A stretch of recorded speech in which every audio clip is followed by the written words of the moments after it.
Now it is exactly 1 minute to the top of the hour. Many thanks for making time to be with us here on Lookuptv. You're just in time for trending news on this 4th day of October 2023. Now remember, you can watch this bulletin live on our Facebook and YouTube pages at Lookuptv. Now we begin with matters education and health. And St. Teresa Eregi Girls High School has been closed temporarily by the Ministry of Education following an outbreak of an unknown disease, which has led to the hospitalization of over 95 students reported to be suffering from paralyzed legs. Now the decision has seen Form 1, 2 and 3 students break temporarily to give room for the situation to be assessed and necessary measures to be put in place to prevent a reoccurrence of the same. Now affected students have been admitted at several hospitals in the county.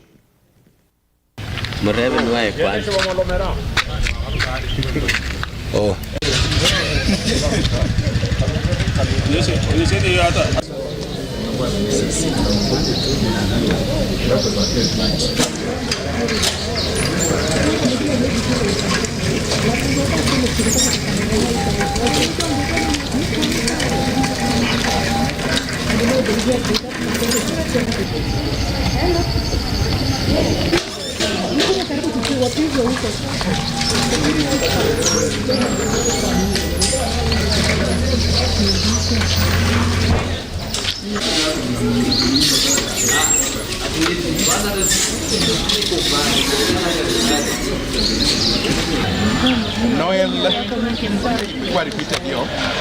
Noel na Maemba, Ali Lindasi, Abigail Atiang, Kathleen Valerie, Gladwell Ndege, Rebecca Liyai, Blandina Ruth. Now, tension is high in Sundu area along the Kericho-Kisumu border after 3 people were killed in a cattle rustling incident. Now, Kisumu Governor Professor Peter Nyang'nyongo on his Facebook post condemned the attack, which has led to the closure of Sundu Market. South Nyakash, Member of County Assembly, Lumumba Owade, confirmed the incident, laying blame squarely on the police for laxity to avert the crisis.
Now, regarding that particular story, remember just a few moments ago, leaders, or rather legislators from the Nyanza region have issued a press conference laying the blame squarely on the government's laxity and, of course, Interior Principal Secretary Raymond Omolo on the clashes ongoing in the region. We'll be bringing you that particular story in detail, subsequent bulletins at 7 and 9 p.m. today on The Insight. Moving forward, 4 suspects charged with the robbery with violence in Kerugoya, Kirinyaga County will remain in custody for the next 6 days to allow investigations to be concluded. Now, the 4, 2 men and 2 women who appeared before Magistrate Kipkorir Cheruto are said to have been terrorizing area residents for months.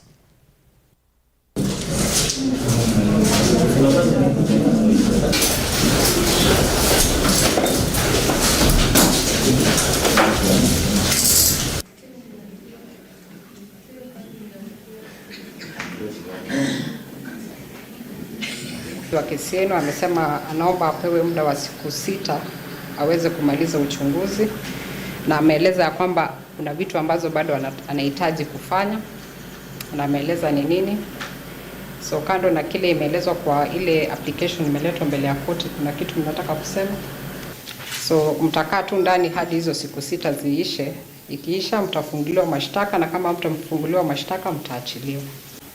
Bond waipeani wakati investigations bado zinaendelea.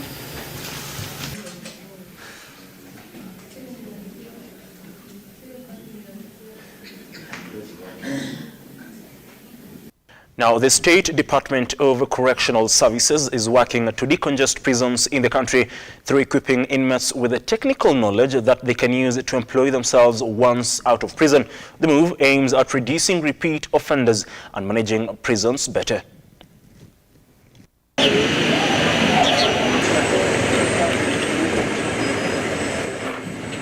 Ambayo itajumuisha laboratory,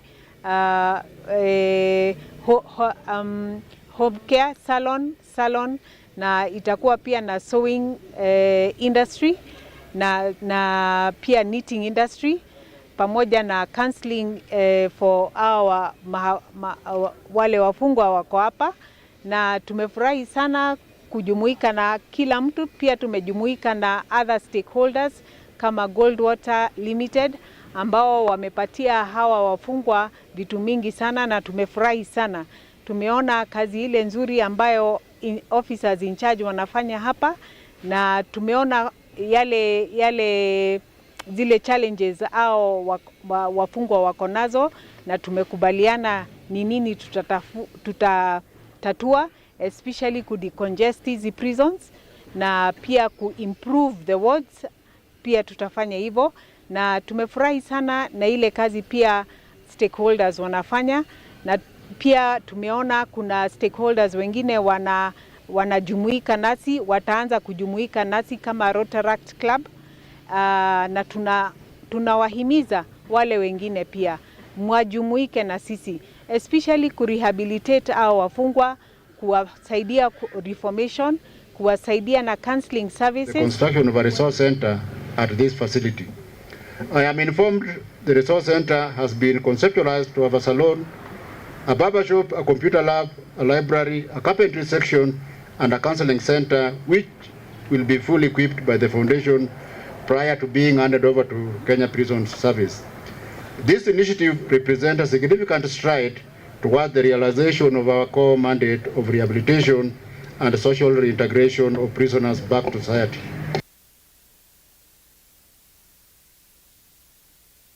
Now, police officers led by a multi-agency team, including the Energy and Petroleum Regulatory Authority, raided various yards in Nairobi's industrial area where counterfeit petroleum products are said to be sold. Now, EPRA Director Daniel Kipto noted that the authority is cracking the whip on adulteration of petroleum products to safeguard the consumer.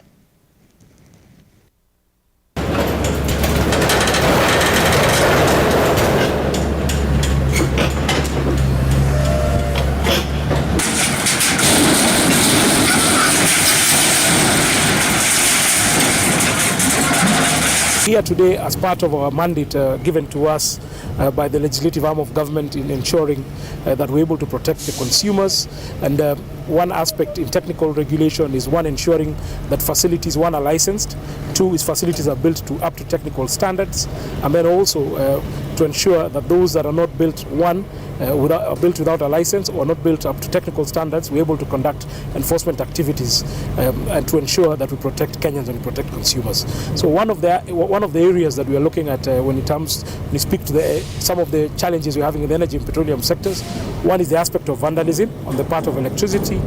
We've been having a conversation particularly with the public scrap metal dealers, where we have a lot of our critical infrastructure in terms of towers that are being vandalized in the transmission lines and distribution lines. Decommissioning, which is the activity that we're here today, is a power provided to the Energy and Petroleum Regulatory Authority by virtue of the Energy Act 2019 and the Petroleum Act 2019. So we have facilities such as this one that are quite notorious, where we come, we seal the facility, and after a couple of days they come back and they restart the illegal activities. We then take this as a last resort action, which is demolishing these facilities.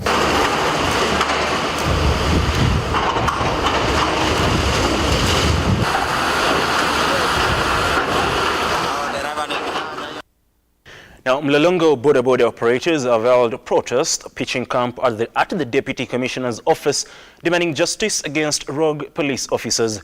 The agitated riders have accused police officers of asking for bribes, failure to which they are illegally arrested and charged in court.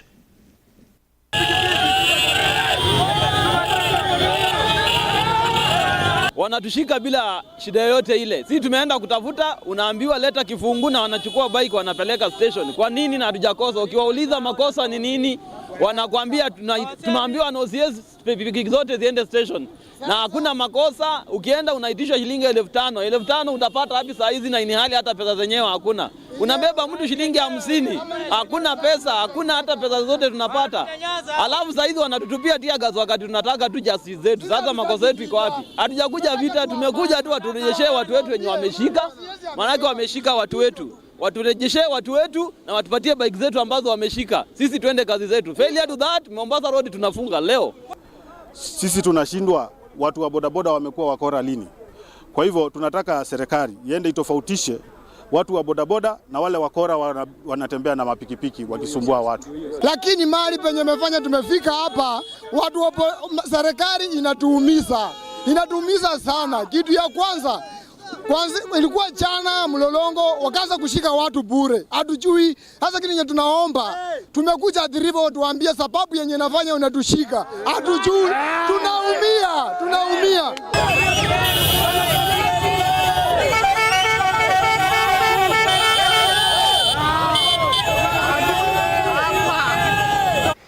Now, women living with disability in Narok County have called on the county government to help them start small businesses to fend for their families. The women have stated the numerous challenges they face, among them financial constraints and social rejection. They are now calling on Governor Patrick Ole Ntutu to address their pressing needs. Ninashukuru sana serikali yetu ya kaunti, hasa bwana governor. Tunakushukuru sana. Tunasikia hapa na pale kuna miradi mingi unafanya. Na hizo zote ni saa kutufaidi sisi kama wanakaunti. Ninashukuru sana. Hata wakati tulisikia ulitupea 1.5 million basari ya watoto wetu. Tulisema asante. Kwa sababu wengi walifaidika, familia ambazo hasikuwa zinaona matumaini walipata tumaini. Tukiongelea katika nchi yetu ya Kenya, tunafurahia sana wakati Mama Rachel kama miaka 3 iliyopita alitushughulikia kama wamama walemavu wa Narok. Tulikuwa kazi ambayo alikuwa ametufanya, tulikuwa tunafanya kazi ya ushonaji, mats, na ilitusaidia sana. Tulifurahia kwa sababu wamama wengi tuliweza kusomesha watoto wetu, wengi tulikuwa hata kulipa manyumba, na ilitusaidia hata kwa kutuendesha kwa shughuli zetu za kila siku. Sifa yetu imeenea kama moto, ni kazi nzuri unafanya. Pongezi, kongole bwana governor. Lakini tunaomba kikao na wewe. Tafuta siku, mwadala, mobilize walemavu, kuja kaa chini na sisi. Tukuelezee kwa hizi miradi, mahospitali, miradi yoyote ambayo inafanywa, watengeneze ramps za walemavu ambaye yule ako kwa wheelchair anaweza access. Na pia hata mkiweka hizi tiles, msiweke zile slippery, zile zinaangusha watu, muweke hizi rafu.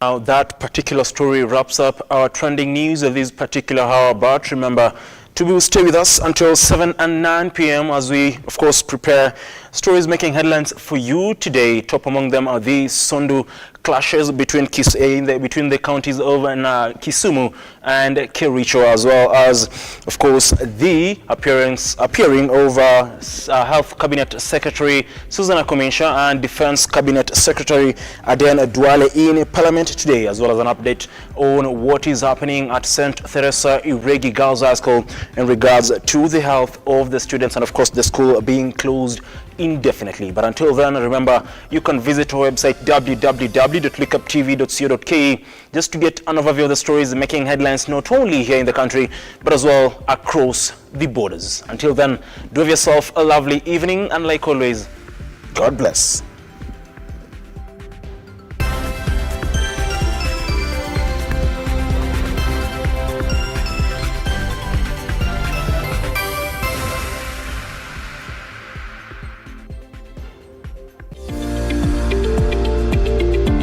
We value your feedback and welcome your complaints about our programming and operations.